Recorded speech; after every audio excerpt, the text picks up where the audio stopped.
Welcome back, guys. Quick update on the workshop. So it is finished externally, it's insulated, vapor control layer is up, concrete floor is down, the partition wall inside is actually built, obviously you can see. So there's a small one there, there's going to be a little store cupboard here which is where my water and power comes in, and then this one is going to be where my little bathroom is going to be. I've got a full ceiling. I'm using it as a storage area just to maximise space, and pretty much I am on a journey of need to get everything finished up, edge taped, jointed, maybe skimmed, and then wiring and lighting can be done after that. I'm running everything on external conduit mainly so that I can maintain it afterwards and it's not buried in the walls. Yeah, it's still a work in progress, and I'm going to be doing my first project. I've got two workbenches. This one is an old dining table that I built, external dining table, which is this big heavy-duty wooden one. You may have seen it on some other videos. It is basically dimensional lumber, so it's 2x6s, CLS 2x10s or 2x8s, CLS again through the middle, and then yeah, I think that's it pretty much. And everything is screwed and glued. There's some joinery, so I don't know if you can really see down there, but there is a through, and the stretcher comes through the actual leg, and then these are dowelled into the actual, so the feet are dowelled into the legs.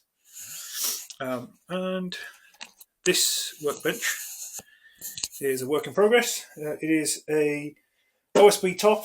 It is all CLS, OSB, lower shelf, costs about 35 quid to build. I'm going to continue on over here, so it'll be an L shape, so it'll be around there. I've got a little rotor table that I've built recently. It's pretty janky.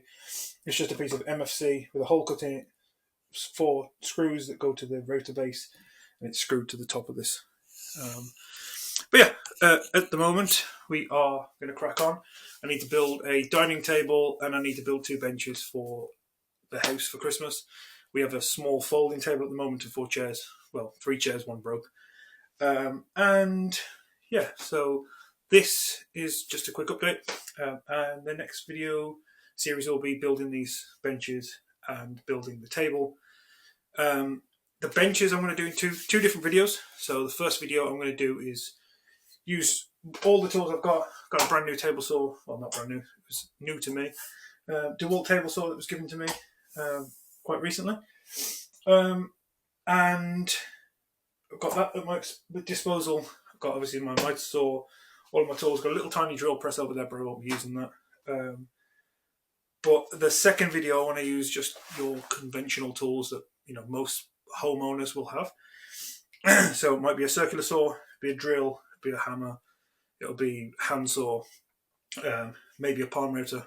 I definitely need to use a palm router for what I want to do, but I don't know if everyone has a palm router. But in this case, I'm going to be using one anyway, and probably a miter saw. Miter saw obviously just makes those cuts a little bit easier, especially so the legs have got a 5-degree splay on them. And what I want to do is obviously add that and have it consistent. However, you can achieve it with hand tools if you really require. And I will caveat it by saying it's not going to be the most accurate. I am just using the speed square to set my 5 degrees and then checking it with the miter saw. But it's what we've got, and we'll work with it. Anyway, I will see you on the next video.